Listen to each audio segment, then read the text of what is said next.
alam mo naman yan na umaabot na ng mahigit 80 degrees. O di ba? Halos mamatay ng tao sa init na yan. Ganun ang pag-ibig ko sa'yo. So,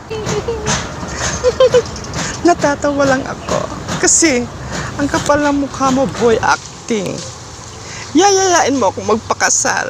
Tapos, ang liit-liit ng iyo, wala kang karumarumansa. Tapos, konting tigas, ipapasok mo na agad. Tapos, sasabihin mo, magyaw-yaw ako. Ang kapal ng mukha mo, boy acting.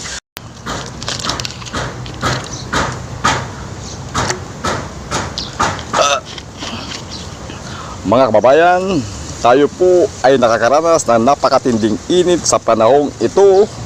Umabot na po tayo at mga kababayan ng 48 degrees o humigit pa sa mga ibang lugar po ng lalawigan ng Pilipinas ay umabot na yata ng 51 degrees. So ibig sabihin ng mga kababayan, noong 1915 ayon sa balita na umaabot na ng 48 degrees, ito po ay nabreak na natin ngayon sa panahon ngayon na tayo po ay nakakaranas ng matinding El Nino. Kaya nananawagan po kasi ating mga kababayan na mag-ingat po tayong lahat.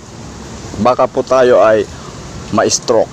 Wala pong pinipili mga kababayan ang stroke ngayon, ang cardiac arrest, bata, matanda. So ang kailangan po natin mga kababayan ay konting tubig, pitik-pitik tamo tayo mga kababayan. Huwag kong masyadong sagarin ng budyong, lalo kung galing ka sa pagod, lalo yung mga malamig na tubig.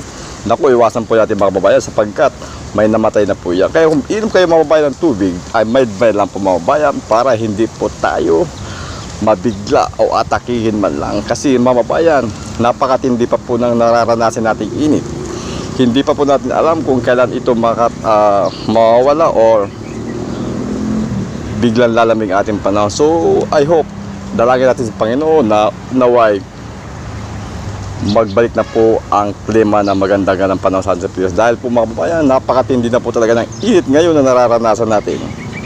Kaya iwasan po na muna natin ang mga tambay-tambay sa mga mainit na area. So doon lang mo tayo sa mga relaxation area mga kababayan. Kaya po yan ang panawagan ng mga kababayan. Mag-ingat po tayong lahat dahil tayo po ay nakakaranas na napakatinding init sa panahong ito. Di ba, Hilaria? Yes po.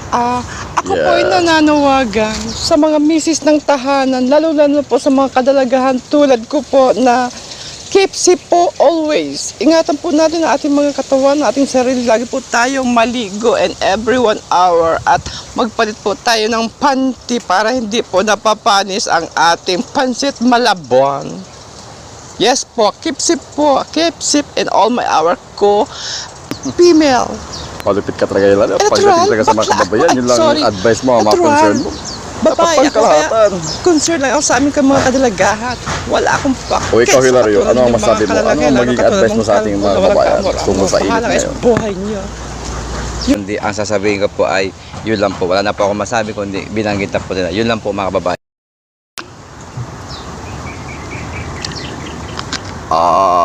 Hilaria.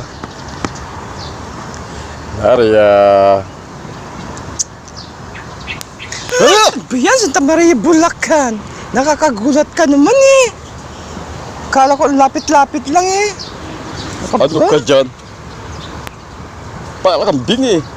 Kaya na pa ako nagsasabi sa'yo. Ay, pasensya ka na kasi.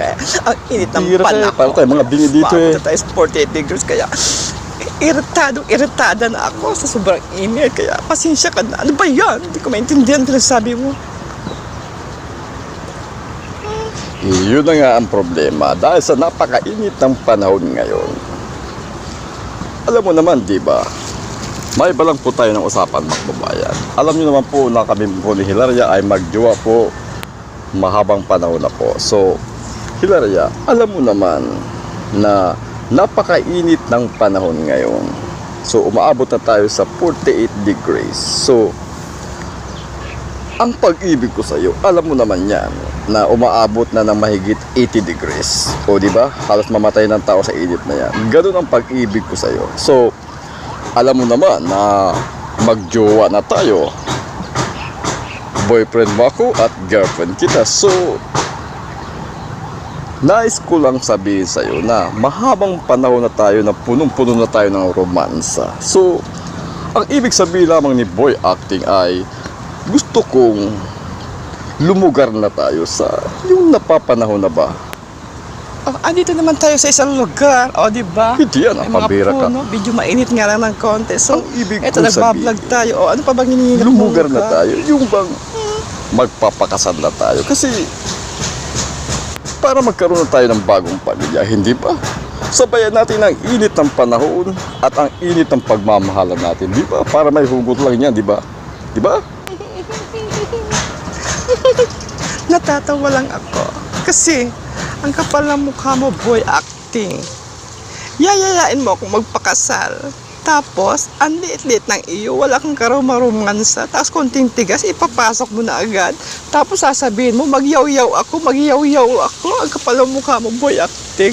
Mabuti pa kung si Hilario siguro ang magiging first ever ko for the rest of my life. Di ba, Hilario?